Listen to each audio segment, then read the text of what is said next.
കേരളത്തിലെ ഏറ്റവും പ്രായം കുറഞ്ഞ, ഏറ്റവും ചുരുങ്ങിയ സമയത്തിനുള്ളിൽ ശ്രീ ലളിതാ സഹസ്രനാമം അർത്ഥ ഉച്ചാരണ ശുദ്ധിയോടെ ജപിച്ച് ഇന്ത്യ ബുക്ക് ഓഫ് റെക്കോർഡ്സിൽ ഇടം നേടിയ വയനാട്ടുകാരിയായ മേപ്പാടി സ്വദേശി രതീഷ് ബിജിത ദമ്പതിമാരുടെ ഇളയ മകളായ വൈഗാലക്ഷ്മിയെ ശ്രീ കുരുമ്പാക്കാവിൽ വെച്ച് ആദരിക്കുന്നു.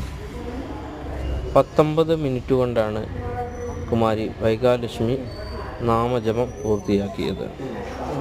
പ്രദേശത്തെ നല്ലവരായ നാട്ടുകാരും ശ്രീ കുരുമ്പ ഭഗവതി ക്ഷേത്രത്തിലെ കുടുംബക്കാരും ക്ഷേത്ര ഭാരവാഹികളും ക്ഷേത്രത്തിൽ വെച്ച് ആദരിക്കുകയുണ്ടായി.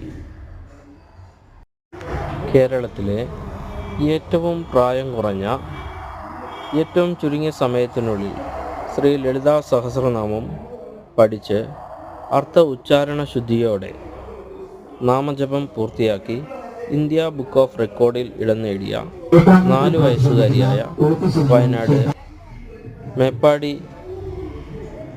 രതീഷ് ബിജിത ദമ്പതിമാരുടെ ഇളയ മകളായ കുമാരി വൈഗാലക്ഷ്മിയെ ശ്രീ കുരുമ്പ ഭഗവതി ക്ഷേത്രത്തിൽ വെച്ച് ആദരിക്കുകയുണ്ടായി.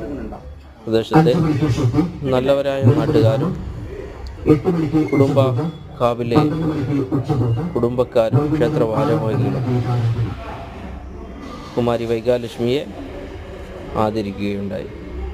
ഈ അടുത്ത കാലത്തായി കേരള ഗവർണർ ബഹുമാനപ്പെട്ട ശ്രീ രാജേന്ദ്ര ആർലേക്കർ അവർ കുമാരി വൈഗാലക്ഷ്മിയെ അനുമോദിക്കുകയും ആദരവ് നൽകുകയും ഉണ്ടായി.